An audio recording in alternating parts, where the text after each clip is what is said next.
tema da mensagem de hoje é as 7 palavras de Jesus na cruz. A Bíblia nos mostra claramente que Jesus, estando lá na cruz do Calvário, ele pronunciou 7 palavras.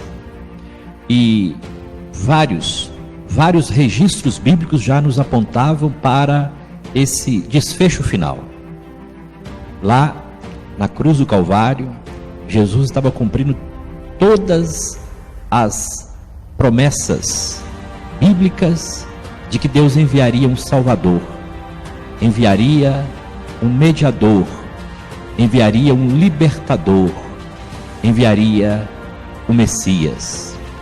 Vários registros apontam claramente para culminar no momento em que Jesus se encontra na cruz do Calvário. Lá em Gênesis, no capítulo 3, versículo 21, você vai encontrar um cordeiro sendo sacrificado para cobrir a nudez do primeiro casal. Em Gênesis, no capítulo 22, versículo 13, você vai encontrar Isaac sendo substituído por um cordeiro, no momento em que o seu pai Abraão iria sacrificá-lo. Então, estes e vários outros acontecimentos do Antigo Testamento nos apontam o plano e o propósito de Deus em estar resgatando, em estar salvando a humanidade. Até o momento da morte de Cristo, havia um modelo bíblico já pré-estabelecido, de que animais tinham que ser sacrificados todos os dias pelo sacerdote para a remissão do pecado da humanidade.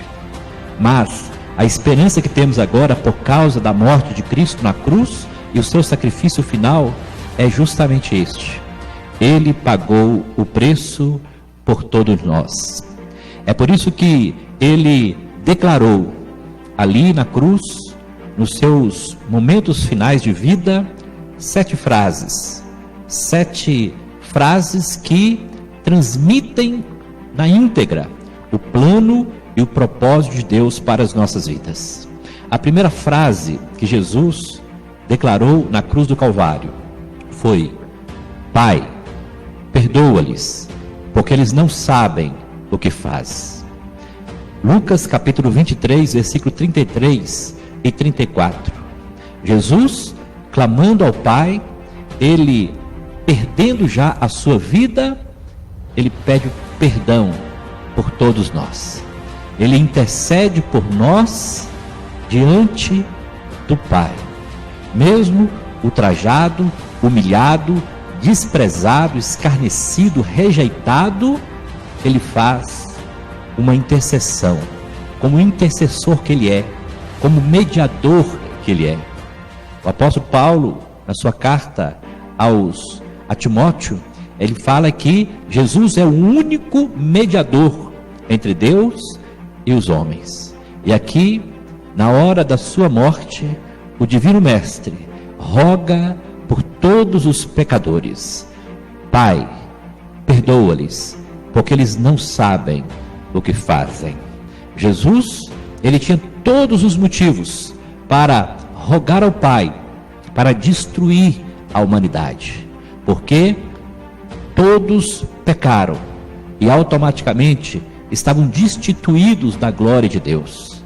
Mas Jesus, com seu infinito amor, a sua infinita graça e misericórdia, ele clama ao Pai para perdoar os nossos pecados. E ele clamou para o Pai perdoar não somente os pecados daqueles que o estavam crucificando, mas de toda a humanidade, tanto daqueles que já haviam nascido e morrido, daqueles que viviam na sua época e daqueles que viriam a nascer, dos quais eu e você fazemos parte. Então, o sacrifício de Jesus na cruz do Calvário foi para que Deus perdoasse os nossos pecados, para que nós tivéssemos os nossos pecados apagados, para que possamos receber a remissão, o resgate, a salvação por meio do sacrifício do nosso Senhor e Salvador Jesus Cristo. A segunda frase em que Jesus pronunciou lá na cruz do Calvário foi: em verdade te digo que hoje estarás comigo no paraíso. Essa frase, ela foi direcionada para um dos ladrões que se arrependeu justamente no momento da sua morte. Olha que mensagem tremenda esta expressão traz para mim e para você nos nossos dias. Deus, Ele não leva em consideração o tempo de pecado de ninguém, mas Ele já pré-estabeleceu um tempo em que todos nós teremos que comparecer diante do tribunal de Deus para prestar contas de tudo que nós fizermos e falarmos. E foi justamente ali, naquele último momento, já no apagar das luzes, que Jesus, Ele libera uma palavra de esperança para aquele que reconheceu em Cristo o Filho de Deus, para aquele que se converteu nos 45 minutos do segundo tempo, quando o jogo já estava quase acabando. Ele abriu os seus lábios e reconheceu que Jesus era o Cristo, o Messias, o Salvador do mundo. E para ele, para aquele que confessou que Cristo era o Filho de Deus, Jesus transmite para ele esta palavra de esperança: em verdade te digo que hoje estarás comigo no paraíso. Do seu lado esquerdo havia um outro ladrão, mas aquele não confessou Jesus. Pelo contrário, começou a zombar, começou a desprezar, a escarnecer. Então, a promessa de vida eterna foi para aquele que reconheceu que na morte de Jesus Ele estaria trazendo vida, e vida em abundância. A terceira frase que Jesus pronunciou lá na cruz do Calvário foi esta: mulher, eis aí o teu filho. E virou para o discípulo e disse: eis aí a tua mãe. Essa palavra foi direcionada para Maria, a mãe de Jesus, e para João, o discípulo amado. Sabe o que nós aprendemos com esta expressão? É Jesus se preocupando com a família. Quando nós reconhecemos Jesus como o Senhor e Salvador da humanidade, nós passamos a fazer parte da família de Deus. Nós somos inseridos no corpo de Cristo. E agora, eu e você somos família de Deus. Uma família reunida em torno de um só Pai, o Pai nosso que estais no céu. O Pai que nos amou de tal maneira que enviou-nos o teu Filho unigênito, para que todo aquele que nele crê não pereça, mas tenha a vida eterna. E não só recebemos a vida eterna por meio de Jesus Cristo, mas também fomos inseridos no seu corpo. Agora, eu e você somos irmãos, fazemos parte de uma mesma família, uma família espiritual, uma família que está centrada no Pai eterno e que tem em Jesus o nosso irmão mais velho, aquele que se entregou por nós, aquele que nos substituiu e que lá na cruz Ele fez com que, novamente, eu e você, que estávamos longe, afastados de Deus, fôssemos reconciliados pelo sangue precioso do nosso Senhor e Salvador Jesus Cristo. Aleluia! A quarta frase que Jesus pronunciou na cruz do Calvário: Deus meu, por que me desamparastes? Ali naquele momento de dor, de sofrimento, a Bíblia nos fala que Jesus, Ele exclamou: Deus meu, por que me desamparastes? Jesus se sentiu completamente desamparado na cruz do Calvário, mas não porque o Pai queria fazê-lo, não, pelo contrário, naquele momento, talvez Deus virasse o seu rosto, primeiro, para não ver o sofrimento do seu Filho amado, segundo, para não contemplar nele, no seu Filho, o pecado de toda a humanidade. Porque naquele momento em que Jesus estava entregando o seu Espírito para o Pai, ele estava carregando sobre si o pecado de toda a humanidade. O meu pecado, o seu pecado, os nossos pecados foram liberados e transportados por meio do sacrifício de Jesus Cristo. Talvez seja por isso que ele se sentiu completamente abandonado, completamente só. Mas ali, naquele momento de solidão, ele pôde contemplar o pecado de toda a humanidade. E não só contemplar o pecado da humanidade, mas carregar sobre os seus ombros todos eles e pagar um preço para que todos esses pecados fossem apagados diante da presença do Senhor Deus. A quinta palavra que Jesus pronunciou lá na cruz do Calvário: tenho sede. Jesus, ele é a fonte de água viva. Lá no Evangelho de João, diz que aquele que crê em Jesus, como diz as Escrituras, do seu interior fluirão rios de água viva. E ele mesmo disse, uma certa feita: quem crê em mim jamais terá sede. Mas agora, aquele que é fonte de água viva, estava proclamando e declarando: tenho sede. Lá no Antigo Testamento, nós vemos por várias vezes Jesus se manifestando de uma forma tipológica. Por exemplo, quando a nação de Israel estava perambulando por 40 longos anos lá no deserto, diz a Bíblia que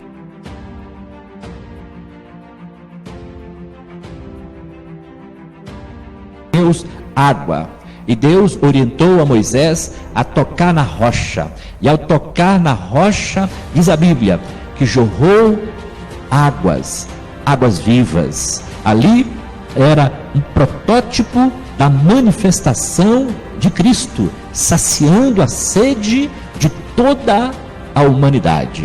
Mas aqui, nesta quinta palavra da cruz, Jesus, ele não estava clamando por água simplesmente, mas por outro tipo de água. Uma certa feita, ele disse para os seus discípulos: olha, a minha comida e a minha bebida é fazer a vontade de Deus. Então, no fundo, Jesus tinha sede de realizar o plano eterno de Deus, que estaria sendo consumado ali, naquele momento, com a sua morte. Jesus, ele clamou: eu tenho sede de fazer a vontade do Pai se realizar. Eu tenho sede de ver toda a humanidade sendo alcançada, salva, liberta, transformada para a glória do meu Pai. Então esta foi a quinta palavra de Jesus na cruz do Calvário. A sexta palavra que Jesus pronunciou, ou a sexta frase que Jesus pronunciou na cruz do Calvário: está consumado. Está consumado. O que é estar consumado? Consumado significa chegar ao ápice da perfeição. Jesus, ao render o seu espírito e proclamar esta sexta frase, está consumado, ele chegou no ápice, na conclusão final do plano de Deus para salvar toda a humanidade. A palavra está consumado no grego é tetelestai, que significa está acabado, está finalizado, tarefa cumprida, vitória garantida. E foi justamente isso que Jesus fez por nós na cruz do Calvário. Ele falou: está consumado, está acabado. O plano, o projeto de Deus para a salvação da humanidade está sendo confirmado, estabelecido de uma vez por todas, por meio do meu sacrifício. Jesus, ele não deu um grito de derrota Não, pelo contrário, ele deu um grito de vitória. Ele disse: está consumado. Terminei a minha missão, acabei a tarefa que o Pai me deu, e agora é só contemplar a vitória, contemplar a conquista que Deus transmitiu para todos aqueles que nele crê.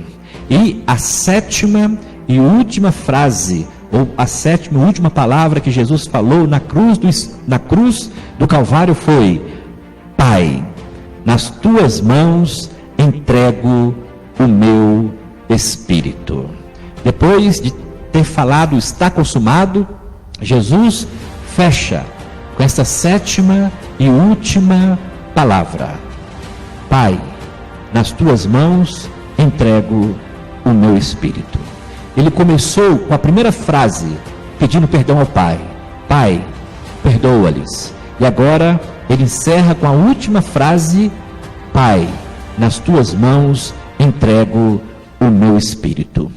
Jesus tinha a certeza, a convicção de que ele tinha terminado completamente a missão que havia recebido do Pai. Por isso, ele estava descansando nas mãos do seu Pai amado. E é isso que Deus quer fazer comigo e com você. Ele quer que nós venhamos a crer no sacrifício de Jesus. Páscoa. A palavra Páscoa significa passar por cima, libertação.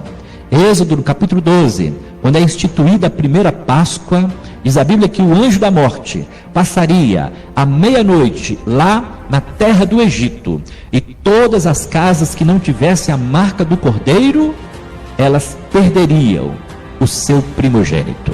Mas aquelas que tinham a marca do Cordeiro, elas seriam poupadas, seriam guardadas. E é isso que Deus quer fazer comigo e com você.